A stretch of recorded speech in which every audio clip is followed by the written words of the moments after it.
সংসার জীবনে চলার পথে এইরকম একজন জীবনসঙ্গী হলে জীবনটাই কিন্তু পুরো পাল্টে যায়। হ্যালো বন্ধুরা, গুড মর্নিং। কেমন আছো তোমরা সবাই? আশা করছি তোমরা সবাই যে যেখানে আছো ভালো আছো, সুস্থ আছো। আর তোমাদের সকলের ভালোবাসাতে আমরাও ভালো আছি। তো আমার আরও একটি নতুন ভিডিওতে তোমাদের সকলকে অনেক স্বাগত জানাই। তো আজকে হচ্ছে রবিবার, আর কটা বাজে ঠিক বলতে পারছি না, তার কারণ ঘড়ির কাঁটা কয়টা যে বেজে গেছে তার আর খেয়াল নেই। কেননা উঠেছি দেরি করে, তারপর উঠে এই যে কাজকর্ম করে চান টান করে মাথায় শ্যাম্পু করেছি, একদম চলে এসেছি ঠাকুর ঘরে। ওইদিকে ব্ল্যাঙ্কেটটা ধুয়ে দিয়েছি, দুদিন হলো শুকোয়নি। আর জানো তো, ব্ল্যাঙ্কেট ধোয়ার একটা কারণ আছে, সেটা না হয় তোমাদের সঙ্গে একটু পরে শেয়ার করছি। তো এদিকে ঠাকুর ঘরে চলে এসেছি, ঠাকুর ঘর মুছে তারপরে এই যে ফুল টুল জোগাড় করে বসে পড়েছি পুজো দিতে। তো এদিকে পুজো দিচ্ছি, সঙ্গে আরেকজন দেখো এসে পড়েছে। এই যে পুজো দেওয়ার সময় ওই দেখো কত বিরক্ত করে, বলছে আমাকেও ফুল দাও। তো চলো আগে পুজো করে নিই, তারপর তোমাদের সঙ্গে কথা বলছি।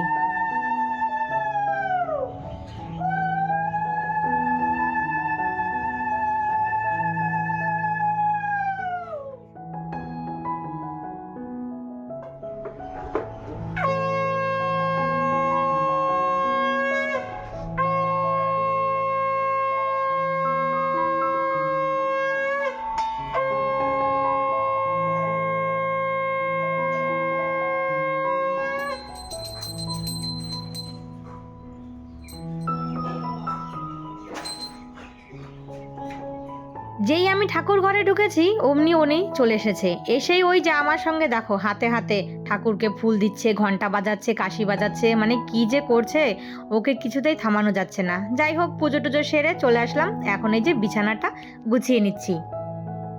তো দেখো বন্ধুরা, বাজে হচ্ছে 9:15। তো এদিকে আমার পুজো টুজো দেওয়া হয়ে গেছে, আর আমার হাজব্যান্ড খাবে হচ্ছে আজকে লুচি আর হচ্ছে ছোলা, মানে কাবলি ছোলার ঘুগনি। তো রাতেই বলেছিল একটু মটর ভিজে রেখে দিতে, তো এদিকে আমি মটর আর এই যে সেটা ভিজে রেখেছিলাম। তো এটা আমার হাজব্যান্ডই সেদ্ধ করেছে, তারপর হচ্ছে দেখো আটা মেখেছে, ওই দেখো সব রেডি করে রেখেছে। এখানে হচ্ছে তোমার পেঁয়াজ, তারপরে এই যে আদা রসুন সব রেডি করে একদম রেখে দিয়েছে।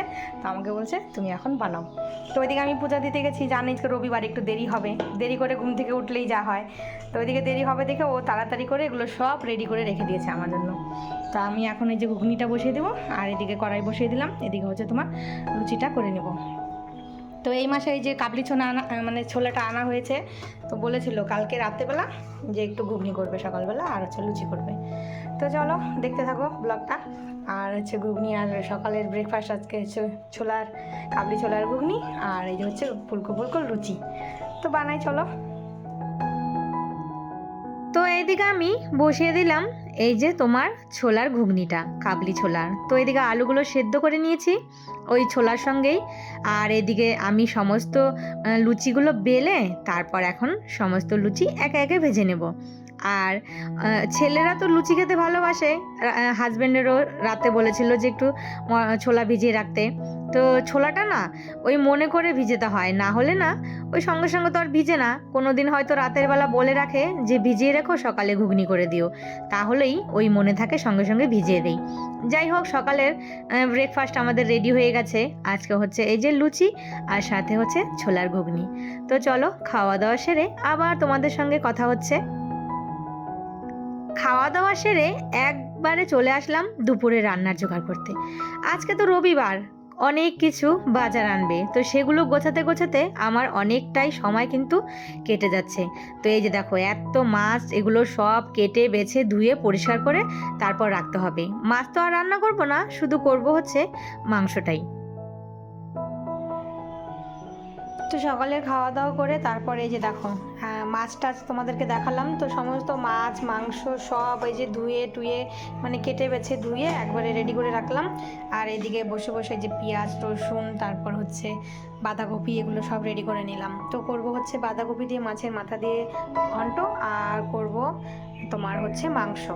আবার বাড়িতে অতিথি আসছে, তো কে আসছে না আসছে সেটা তোমাদেরকে অবশ্যই বলবো, সবটাই জানাবো। আর এদিকে দেখো সবজি বাজারও চলে এসেছে। এই যে সবজির দাম নাকি আবার বেড়ে গেছে, তো হাজব্যান্ড বললো যে সবজির দাম বেড়ে গেছে। যাই হোক, এখন সবজির দাম বাড়বেই। তো এখন এই যে দিন যাবে আর সবজির দাম সেই আকাশ ছোঁয়া হয়ে যাবে। আর এই যে লাউ এনেছে, ধনে পাতা। তো থাক, এগুলো পরে গোছাবো, আগে রান্নাটা সেরে নিই। আস্তে আস্তে শীতের সবজিও শেষ হয়ে যাবে, আর সবজির দামও কিন্তু সেই আগের মতন চড়া হয়ে যাবে। কেননা এই শীতের সবজি চলে গেলে বর্ষার সবজি আসবে, তখন কিন্তু সেই বর্ষার সবজির দাম অনেকটাই চড়া। তো যাই হোক, সমস্ত মাছগুলো এই যে কন্টেনারে ভরে নিলাম। আর এগুলো তো কিছুই রান্না করব না, কেননা মাংস হলে আমাদের বাড়িতে মাছ কেউ খেতে চায় না। হ্যাঁ, যদি ছোট মাছ হতো তাহলে হাজব্যান্ডের জন্য একটু করে দিতাম। আর কোনো কোনো সময় হয়তো হাজব্যান্ড মাংসটা খেতে চায় না, তখন বলে যে আমার জন্য একটু মাছের ঝোল করো। তাছাড়া কিন্তু আমাদের বাড়িতে মাংস হলে আর মাছ হয় না। তো যাই হোক, আগে যখন শ্বশুর আমার বাচ্চা ছিল তখন কিন্তু শ্বশুর মশাইয়ের জন্য আলাদা করে মাছের ঝোল করতে হতো, কেননা উনি তো আর মাংস খায় না, মানে খেত না। তো ওনার জন্য মাছের ঝোল করতাম, আর আমাদের সবার জন্য মাংস। তো যাই হোক, ওইদিকে রান্না বসিয়ে দিয়ে এদিকে আমি এই যে সমস্ত সবজিগুলো গুছিয়ে নিলাম। দুই দিক সামাল দিয়েই এইভাবে কিন্তু কাজ করতে হয়। এখানে একটু সিম দিয়ে একটু মানে বতুয়া শাকটা ভাজা করলাম, তোমার ঘন্ট, আর হচ্ছে এই যে কষা কষা করব হচ্ছে তোমার চিকেন। তো এদিকে ভাতটাও রেডি হয়ে গেছে, তো ভাতটা এখন নামিয়ে নেব। আর এইদিকে দেখো চিকেনটাও একদম রেডি। তো এই যে নামানোর আগে একটু ধনেপাতা ছিটিয়ে দিলাম, একটু হালকা গ্রেভি রেখেছি, কেননা খাওয়ার সময় আবার একটু বলবে ঝোল ঝোল দাও। এমনি বলবে যে কষা কষা করো, আবার খাওয়ার সময় বলবে ঝোল দাও। তো এটা নামিয়ে এখন রান্নাঘরটা পরিষ্কার করে নেব।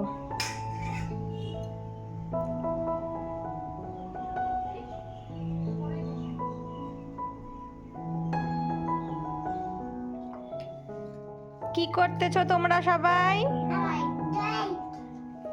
ড্রয়িং করছো? তো গুড ইভিনিং বন্ধুরা। তো এখন বাজে হচ্ছে ওই 6টা মতো। তো আমার সন্ধে টন্ধে দেওয়া হয়ে গেছে। আর এই যে এখানে দেখো সবাই ড্রয়িং করছে মানে আমার ছেলে বলছে ড্রয়িং করবে।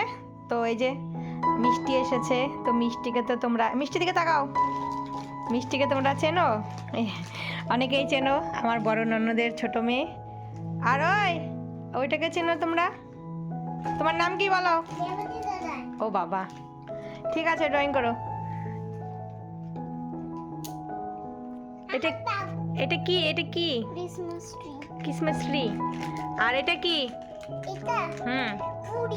ঘুড়ি। করো, ড্রয়িং করো।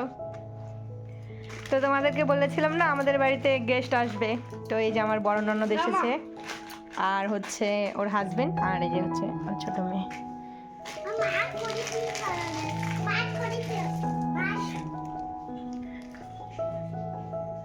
তো তোমাদেরকে তো বলেই দিলাম কে এসেছে। তো ননদ জামাই এনেছে দেখো গরম গরম পকোড়া, ব্রেড পকোড়া, আর হচ্ছে পেঁয়াজি, আর সাথে আছে ঝাল চাটনি। তো চলো তাহলে আজকের এই পকোড়া খেতে খেতে ভিডিওটা এখানেই শেষ করি। সবাই ভালো থেকো, সুস্থ থেকো। আর আমার আজকের ভিডিওটা তোমাদের কেমন লাগলো অবশ্যই একটা কমেন্ট করে জানিও। আবারও দেখা হবে তোমাদের সাথে নতুন কোনো ভিডিওর সাথে।